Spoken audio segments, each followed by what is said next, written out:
A random variable x follows a binomial distribution with parameters n and p if x is equal to the sum of n independent random variables that all follow a Bernoulli distribution with probability p. This statement formally captures that idea, stating that if for all I, the random variable y sub I follow a Bernoulli p distribution, and there's a random variable x that is equal to the sum of all these random variables y sub I for all I from 1 to n, then x follows binomial distribution with parameters n and p. To give intuitive meaning as to what a binomial random variable is, if there is some experiment with two outcomes, one defined success and one defined failure, if we repeat this experiment n times, a binomial random variable is a variable that keeps track of how many of those n repetitions were successes. The probability mass function of a binomial random variable is a piecewise function. The first piece states that the probability of a binomial random variable equaling a value less than 0 or greater than the number of trials is 0. This makes intuitive sense because we cannot have a negative number of successes, and we cannot have a number of successes greater than the number of trials performed. For values in between 0 and the number of trials executed, if we observed k successes, then we must multiply p by itself k times. If we observe k successes, we then also observed n minus k failures, and the probability of a failure is 1 minus p, derived from the definition of complement. We then multiply by the combinatoric expression n choose k to account for the fact that k successes could be observed given any assignment of our n trials, c k trials succeeding and n minus k trials failing. The expected value of a binomial NP random variable is equal to n times p. This can be derived by starting with the definition of the expected value of a random variable, then observing that a binomial NP random variable is equal to the summation of n Bernoulli p random variables, then using the linearity of the expectation to move the expectation inside of the summation, and then evaluating the expected value of a Bernoulli p random variable, which is p, and summing that over n, yielding us np. The variance of a binomial NP random variable is equal to np times 1 minus p.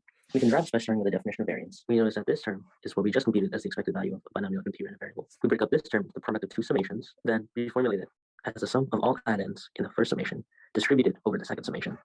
Then, by remembering that these two summations are both summations of an identical set of addends, break up the term into two cases. One, where the addend being distributed is being multiplied by itself, and another, where the addend being distributed is being multiplied by any other addend in the set that is not equal to itself. Using the linearity of expectation, we can rewrite it as this.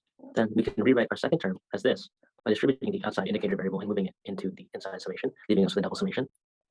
We can compute the expected value of the second term, as it is just the expected value of the product of two indicator random variables with identical probabilities of equaling 1, p. The product only equals 1 in the case where both variables equal to 1, and the probability of that happening is the product of their individual probabilities of equaling 1, because they're independent. Summing over all index variables from 1 to n, excluding one specific possible value you could take, and then summing over another index variable from 1 to n, means that we are summing n times n minus 1 times, yielding for us n times n minus 1 times p squared. The expected value of the first term can be computed by first moving the expected value inside of the summation, and then calculating the expected value of the square of an indicator random variable. This is equal to p, because the square of an indicator random variable can only equal 1 if the indicator random variable itself is equal to 1, and the probability of that happening is p. So we're summing p from 1 to n, yielding for us n times p. Simplifying, we have n times p times 1 minus p. There's a relationship between the binomial distribution and the normal distribution. For a random variable that follows a standard normal distribution, the probability of that random variable falling within a certain range is equal to the limit as n approaches infinity of the probability of a binomial random variable's distance from its expected value relative to its standard deviation falling within that range.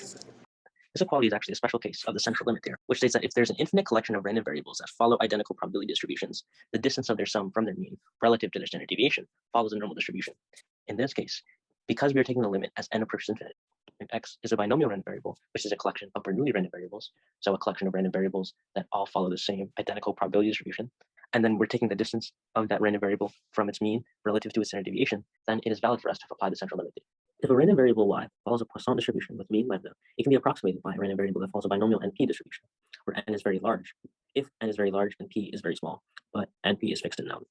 In other words, if we have a random variable y that follows a Poisson distribution with mean lambda, then the probability of that random variable evaluating to a certain value k is equal to the limit as n approaches infinity and p approaches 0, and np remains fixed as lambda, for the probability of another random variable x equaling that value, if x is a binomial NP random variable.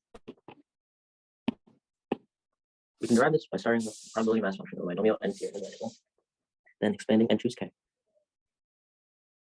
Then rewriting this part of the n choose k fraction as this product, defining a variable lambda to be equal to n times p, and using it to rewrite p.